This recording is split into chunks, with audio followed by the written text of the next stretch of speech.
Mama Dede. Ya, kita kembali lagi di rumah Mama Dede. Mah, istighfar dan taubat, Mah. Ya. Sambung sama pertanyaan yang tadi, Pak, boleh sekalian, Mah, ya. Rasul sendiri beristighfar dalam sehari semalam minimal 70 sampai 100 kali. Padahal kita tahu beliau orang yang maksum, yang dijamin oleh Allah masuk surga. Kita yang tidak ada jaminan masuk surga, saya tanya Anda, jawab dengan jujur. Berapa kalikah Anda beristighfar tiap hari? Cius nih. Mudah-mudahan yang selama ini belum banyak istighfar, banyak istighfar. Orang yang bertaubat kepada Allah dengan dosa yang pernah dia lakukan, dia sangat dicintai oleh Allah. Anda lihat Al-Baqarah 222. Innallaha yuhibbut tawabina wa yuhibbul mutatahhirin.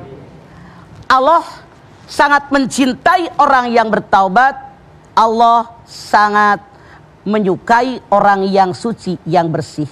Makanya kalau kita punya dosa, buru-buru bertaubat. La kabirota mal istighfar wala saghirota mal israr. Dosa besar tidak akan menjadi besar kalau diiringi dengan istighfar. Dosa kecil lama-kelamaan menjadi besar kalau dikerjakan dengan terus-menerus dan tidak pernah beristighfar. Jangan kita berkecil hati. Aduh, dosa saya banyak banget. Bagaimana Allah mengampuni dosa saya? Jangan berkecil hati. Rasul bersabda, ya ibnu Adam, la taitani bikrobil ardi khotoya thumma lakitani la tusriku bisai'an la ataituka bikirobiha magfiratan. Hei anak turunan Adam. Turunan Adam bukan? Turunan Adam. Turunan Adam mah.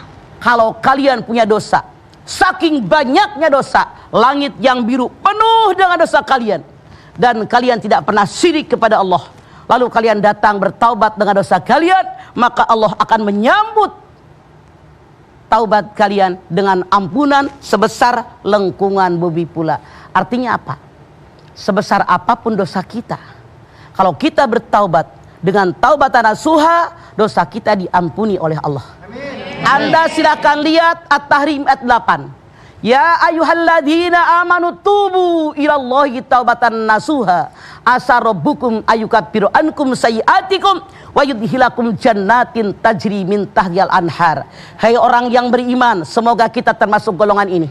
Amin. Amin. Ya Allah. Taubatlah kalian kepada Allah dengan taubat yang ikhlas dari hati yang paling dalam. Mudah-mudahan. Kenapa mudah-mudahan? Tuhanmu mengampuni dosa kalian. Karena orang taubat macam-macam. Ada yang taubat dari hati ke mulut ke kelakuan, diterima. Tapi ada orang taubat dari leher sampai mulut, ini namanya tomat. Habis taubat langsung kumat. Makanya wa asa rabbukum, mudah-mudahan Tuhanmu mengampuni dosa kamu dan masukkan kamu ke dalam surganya Allah yang mengalir di bawahnya sungai-sungai. Syarat taubatan nasuha 3. 1. Menyadari yang saya kerjakan salah. 2. Minta ampun kepada Allah atas dosa dan kesalahan yang pernah saya lakukan. Yang ketiga, janji sama Allah. Janji dari sendiri bahwa saya tidak akan melakukan dosa lagi dan hanya mengerjakan yang diperintahkan oleh Allah. Makanya kalau dosa sama Allah gampang. Tapi dosa dengan manusia yang lain, syaratnya ditambah 2. Berapa, Bu? 1. Kembalikan hak orang. Kalau kita pernah mengambil hak orang. Yang kedua, ngomong sama orang bersangkutan apa yang pernah kita omongin tentang dia. Makanya yuk sekarang sebelum datangnya kematian kita bertaubat. Karena kalau kita taubatnya kayak Fir'aun, udah datang naza sakaratul maut, taubat kita tidak akan diterima.